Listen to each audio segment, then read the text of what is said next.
they showed this to the residents and they had some input on it. It's one of those eyesores that have been there for a long time. It's not even on their land. It's not even in their development, but they're like, hey, we will take care of that. I can't wait to see. If you've not been in that area, you can see a lot of major work.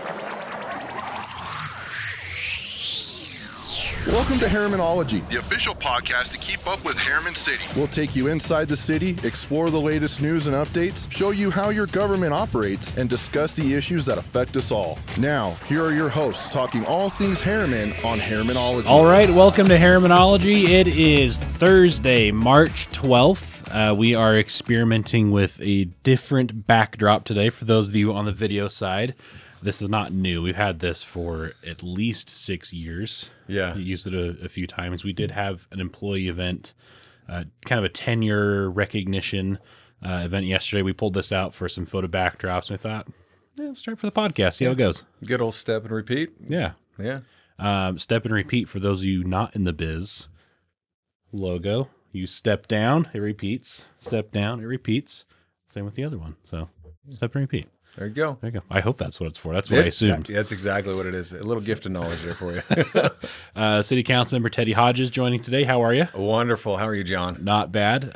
Normally we lament a very long city council meeting. Yeah. Lament is a bit strong of a word, but last night was a very short city council meeting. It was over. The general meeting was over in 25 minutes. Yeah, we didn't have a whole lot of work business to do either. I mean, even in our work session, it went pretty smooth. I was talking with the residents just last week, and they're like, you have meetings like every other week? I'm like, yeah. And they're like, aren't the big decisions already made?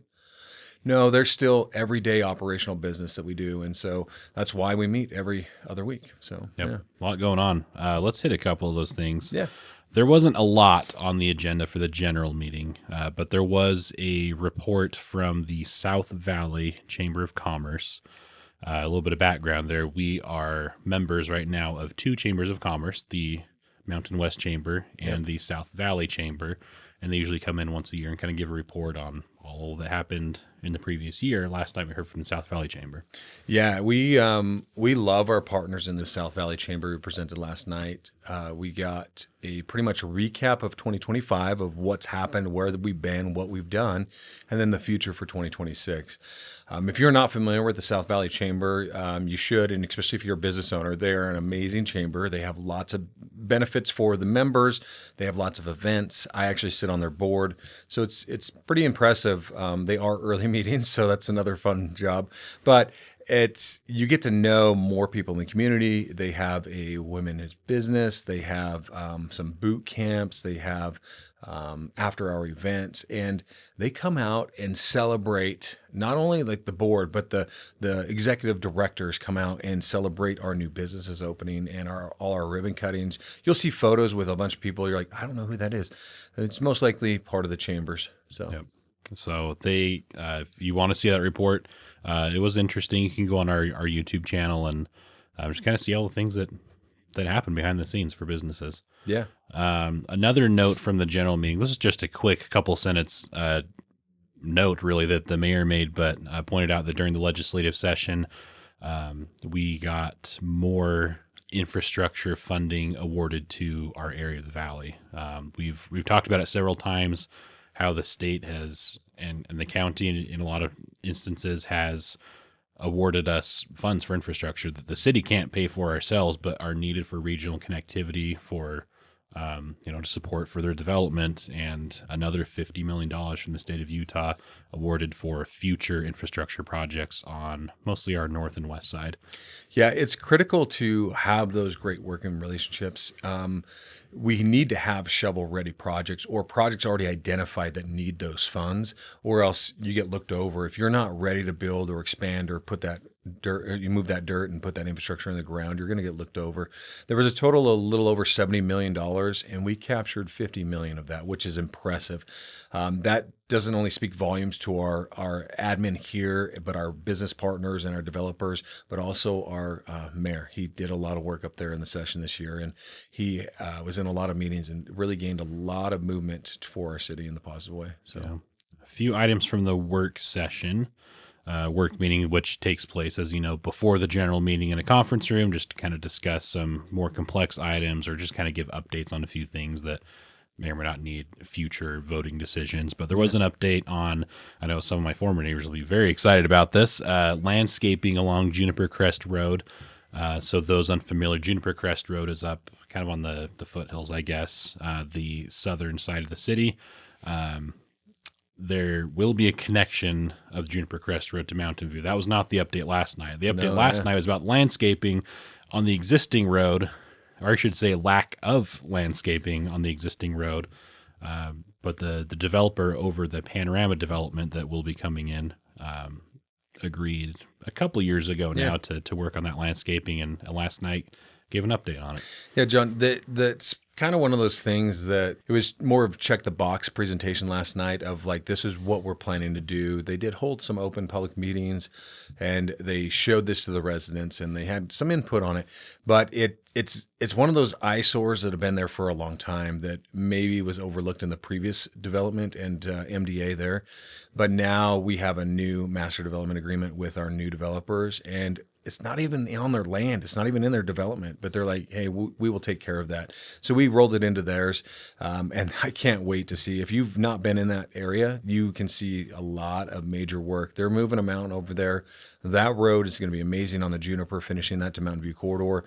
And that's going to be coming soon. We'll have more updates on that. But this landscaping is going to tie that in, and it's going to finish off that Rose Crest development up on that south side. Yeah, badly needed. One side of the street is grass and sidewalk and trees, and nice. The other side is just dirt and weeds and weeds, all sorts of stuff. So that will be exciting. I don't remember off the top of my head when that'll be completed. I think we can anticipate a completion probably by fall.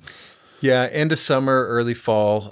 And I think that's when they're going to start trying to get some asphalt and concrete down up there as well. So lots of moving parts, but the landscaping will be done by fall for sure. So another work meeting discussion really was about strategic planning. We mentioned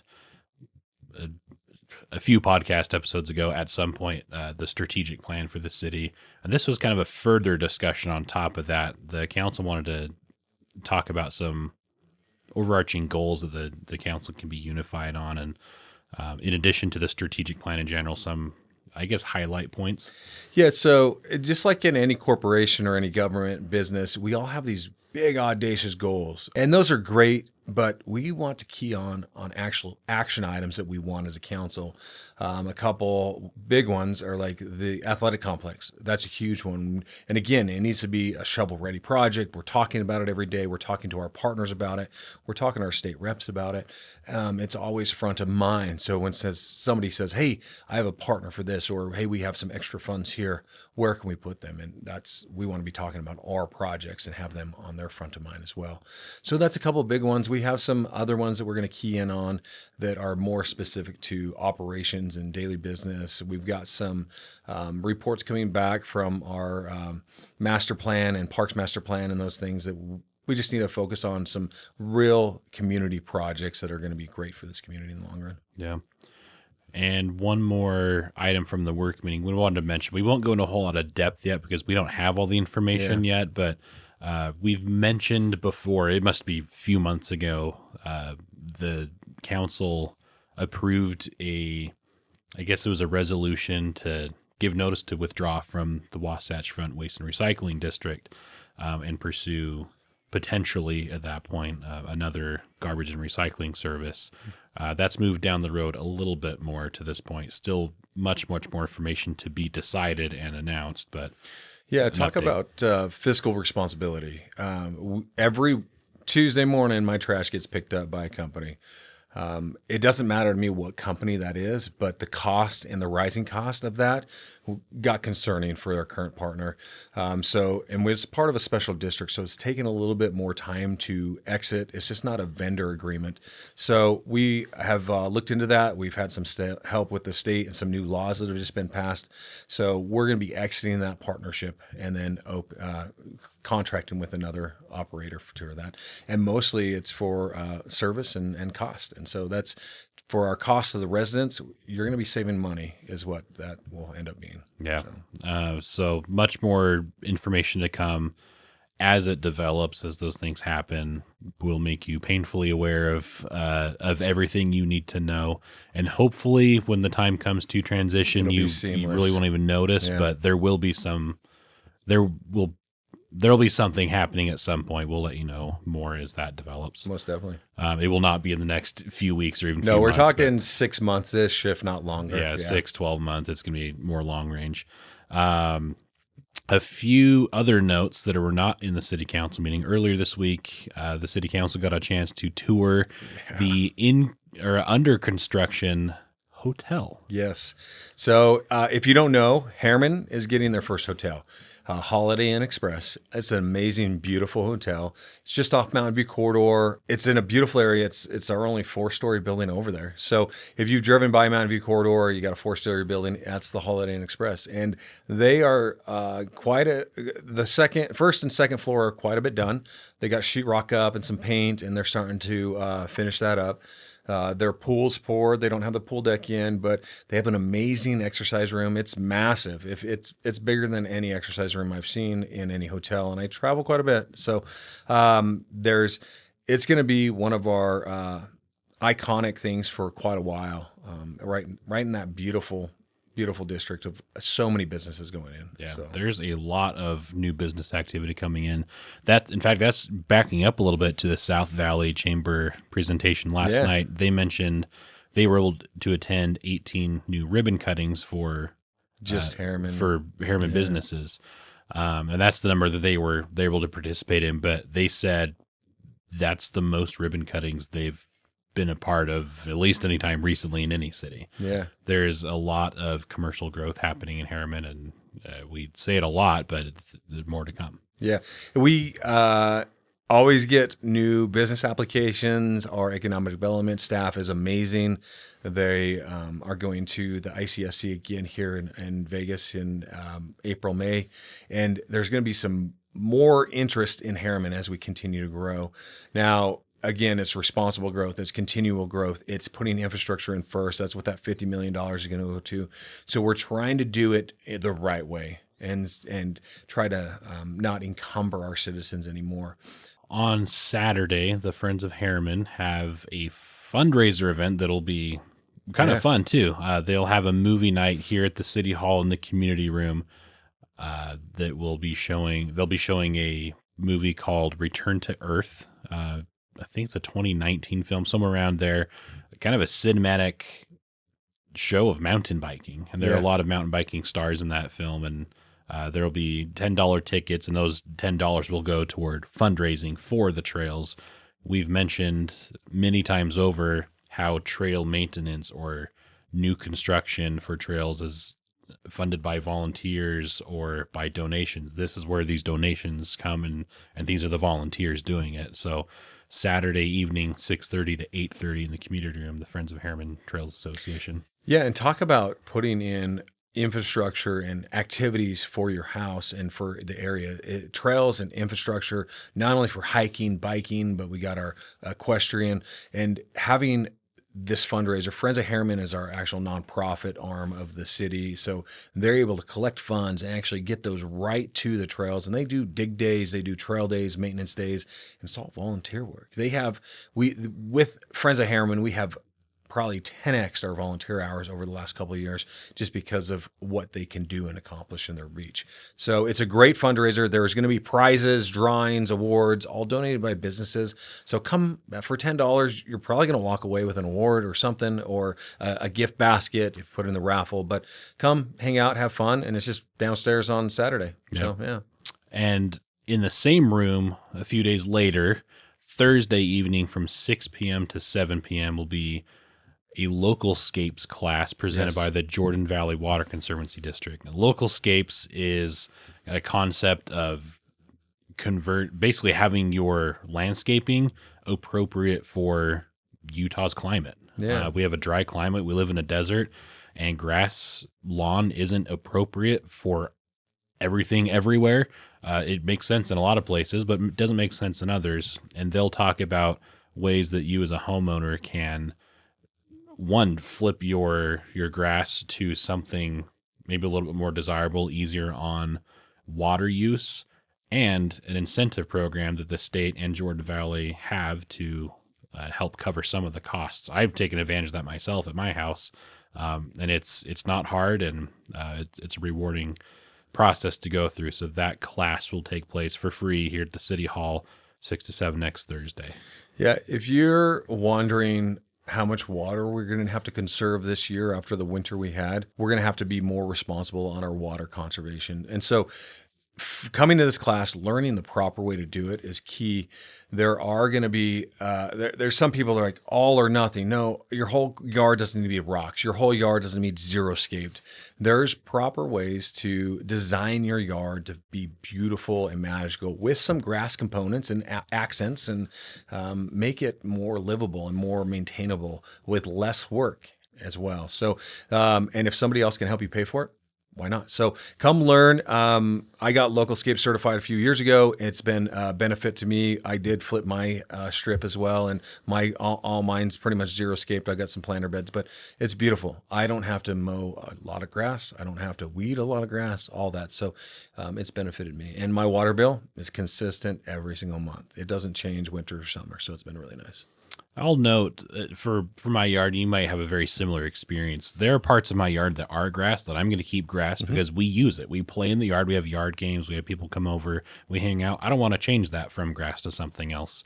Some people might argue artificial turf. I didn't want that at this point, but there were other parts of my yard that were grass that we weren't using. And there's a lot of water being wasted. The builders, when they put in it, weren't very careful with the irrigation system. So a lot of it hit the concrete. And it was just not great. It was not a good use of grass. So we flipped that to rocks, trees, plants, uses a fraction of the water, still looks great.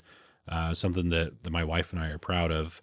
And we're able to get some of that cost reimbursed through the Jordan Valley program. Yeah. But you have to follow the steps before the project starts. Just don't go kill your grass or dig it up. Start the process. We went the complete opposite way. I went full turf on mine. I have a small yard. I live in a small HOA, so we don't have big yard space. So, but we do have nice planters and boxes. And instead of throwing water in the air and spraying everything, we have drip lines and systems where the water is actually staying in the ground and dirt. So builders don't really know sprinklers or what irrigation systems. They do what's the best, easiest, quickest, cheapest. And sometimes placement is key. And so having a different type of sprinkler system, and even in our HOA, we're looking at flipping our complete strip, and we have 100,000 square feet of grass. So it's quite a bit. So if we can switch that and change that, not only do we save our citizens money there on the HOA, but it just looks better, and we save our community, and maintenance goes down quite a bit. Yep. So Localscapes class 6 to 7.